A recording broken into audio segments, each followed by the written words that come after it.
नमस्कार, मैं हूं आपके साथ ज्योतिका। आइए रुक करते हैं फटाफट खबरों की ओर। सपा अध्यक्ष अखिलेश यादव ने पार्टी कार्यकर्ताओं को सावधान रहने और मतगणना खत्म हो जाने तक सतर्क रहने का निर्देश दिया। उन्होंने कहा कि भाजपाइयों के बहकावे में ना आए और सतर्क रहें। उन्होंने कहा, आप सब वोटिंग के दौरान भी और वोटिंग के बाद के दिनों में भी मतगणना खत्म होने और जीत का सर्टिफिकेट मिलने तक पूरी तरह से सजग, सतर्क, सचेत और सावधान रहिएगा और किसी भी प्रकार के भाजपाई बहकावे में ना आइएगा।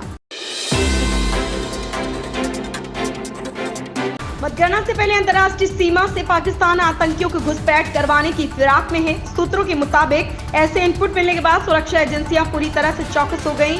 हीरानगर सेक्टर में बीएसएफ से लेकर अर्धसैनिक बल, पुलिस और सेना ने जगह जगह नाकेबंदी कर पाकिस्तान की किसी भी तरह की साजिश को विफल करने के लिए मोर्चा संभाल लिया है। लोक जनशक्ति पार्टी के राष्ट्रीय अध्यक्ष चिराग पासवान अयोध्या पहुंचे। उन्होंने रामलला व हनुमानगढ़ी के दरबार में हाजिरी लगाई। दर्शन पूजन के बाद कहा कि रामलला भव्य मंदिर में विराजमान हो चुके हैं। रामलला के दर्शन प्राप्त किया है। मैं भाग्यशाली हूं। जिस दिन रामलला की प्राण प्रतिष्ठा हुई उसी दिन अयोध्या आने की इच्छा थी। आज इच्छा पूरी हुई है। देश में इस समय महत्वपूर्ण समय चल रहा। 400 पार का लक्ष्य हम बहुत सरलता से प्राप्त कर सकेंगे। पंजाब और हिमाचल से लोकसभा चुनाव प्रचार कर लौटे मुख्यमंत्री पुष्कर सिंह धामी शनिवार को बद्रीनाथ धाम पहुंचे। वह धाम में श्रद्धालुओं की सुविधाओं और यात्रा व्यवस्थाओं का स्थलीय निरीक्षण करेंगे। इसके बाद मुख्यमंत्री का हल्द्वानी जाने का कार्यक्रम है।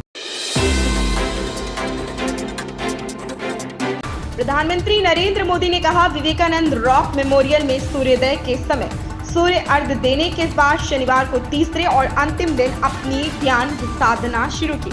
अधिकारियों ने यह जानकारी दी। सूर्य अर्घ आध्यात्मिक अभ्यास से जुड़ी एक परंपरा है जिसमें भगवान सूर्य को जल अर्पित कर उन्हें नमन किया जाता है। अधिकारियों ने बताया कि प्रधानमंत्री ने एक लोटे से समुद्र में सूर्य को जल अर्पित किया और माला जपी।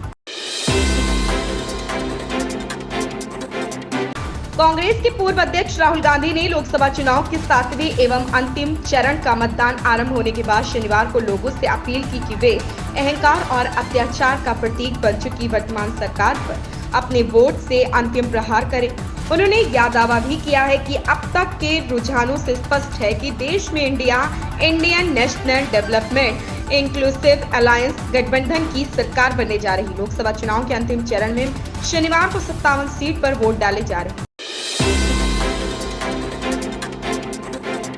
तिरुवनंतपुरम केरल में दक्षिण पश्चिम मानसून के जल्द दस्तक देने के 2 दिन बाद राज्य के कई हिस्सों में भारी बारिश होने से भूस्खलन, पेड़ों के उखड़ने और जलभराव की स्थिति उत्पन्न हो गई है। कोट्टायम, इडुक्की और एर्नाकुलम के कुछ हिस्सों में शुक्रवार रात से भारी बारिश हो रही है। कल रात पहाड़ी जिले इडुक्की के अंदरूनी इलाकों में स्थित पूजपरा और कोलप्परा इलाकों में भूस्खलन और पेड़ों के उखड़ने की सूचना है। कांग्रेस प्रवक्ता पवन खेड़ा ने शनिवार को एग्जिट पोल बहस का बहिष्कार करने के सबसे पुरानी पार्टी के फैसले पर अपनी टिप्पणी कर गृह मंत्री अमित शाह पर जवाबी हमला किया। एक्सपोर्ट में ट्विटर पर एक पोस्ट में खेड़ा ने लिखा कि अमित शाह जी यहाँ सौदा है। आप 1 तारीख को जश्न मनाएं, हम 4 तारीख को जश्न मनाएंगे। शुक्रवार को खेड़ा ने बताया कि भारतीय राष्ट्रीय कांग्रेस एग्जिट पोल पर बहस में भाग नहीं लेगी। उन्होंने कहा कि मतदाताओं ने अपना वोट डाल दिया और अपना फैसला सुरक्षित हो गया है।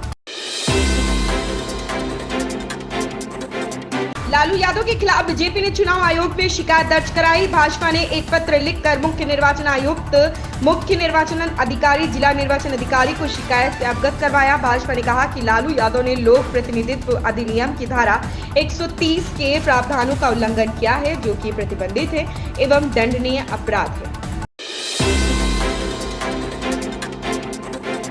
अर्जुन कपूर ने ऐसा पोस्ट कर दिया जो फैंस को चिंता में डाल रहा है। अर्जुन ने अपने हालिया पोस्ट में इशारों में अतीत से निकलकर नए रास्ते की ओर बढ़ने का हिंट दिया, जिसे लोग उनके ब्रेकअप से जोड़कर देख रहे हैं। अभिनेता ने शनिवार को इंस्टाग्राम स्टोरी पर पोस्ट में लिखा, हमारे पास जिंदगी में 2 चॉइस होते हैं, या तो हम अपने अतीत के कैदी बन सकते हैं या फिर भविष्य की संभावनाओं की खोज कर सकते हैं। इन खबरों में बस इतना ही। बने रहिए हमारे साथ।